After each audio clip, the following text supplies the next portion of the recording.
Αλήθεια, σε μαύρα χρόνια ζω. Τα λόγια που δεν κεντρίζουν είναι σημάδι χαζομάρας, ένα λίο μέτωπο αναισθησίας. Εκείνο που γελάει δεν έχει μάθει ακόμα τις τρομερές ειδήσεις.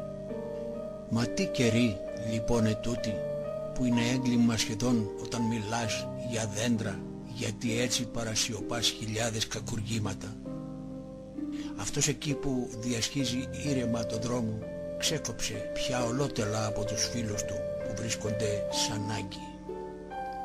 Είναι σωστό, το ψωμί μου ακόμα το κερδίζω, όμως πιστέψτε με, είναι εντελώς τυχαίο. Από ό,τι κάνω τίποτα δεν μου δίνει το δικαίωμα να φάω ως να χορτάσω. Έχω γλιτώσει κατά σύμπτωση. Λίγο η τύχη να μ' αφήσει, χάθηκα.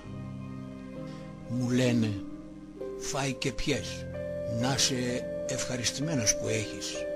Μα πώς να φάω και να πιω όταν το φαγητό μου ταρπάζω από τον πεινασμένο, όταν κάποιος διψάει για το ποτήρι το νερό που έχω κι ωστόσο τρώω και πίνω.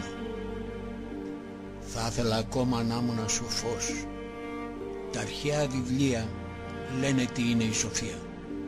Μακριά να μένεις από τις επίγειες συγκρούσεις και δίχως φόβο τη λιγοστή ζωή σου να περνάς.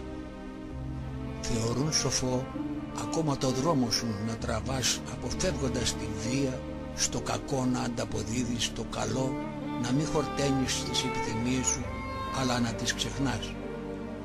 Μου είναι αδύνατο να πράξω όλα τούτα. Αλήθεια, σε μαύρα χρόνια ζω.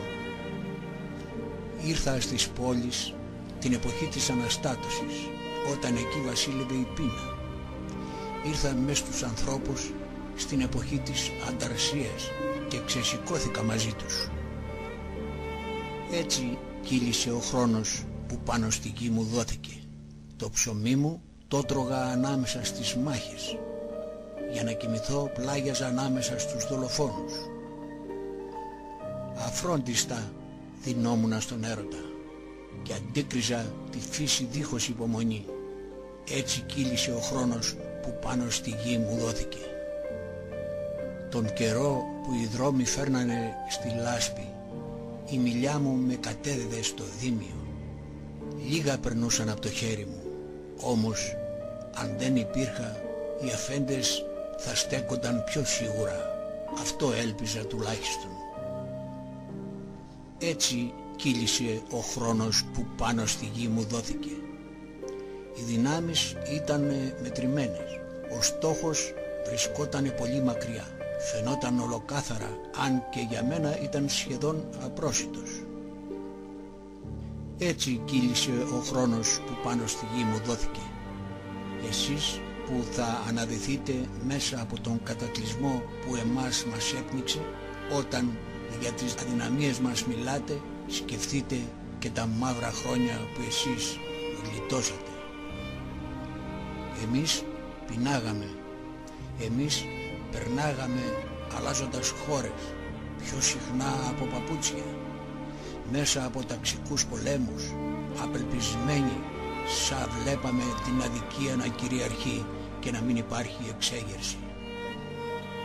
Κι όμως το ξέραμε, ακόμα και το μίσος ενάντια στην ευτέλεια παραμορφώνει τα χαρακτηριστικά.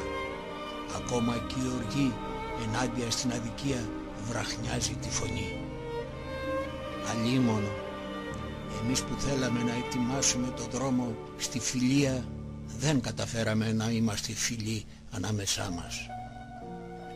Όμως εσείς, όταν θα έρθει ο καιρός ο άνθρωπος να βοηθάει τον άνθρωπο, να μας θυμάστε με κάποιαν επιοίκεια.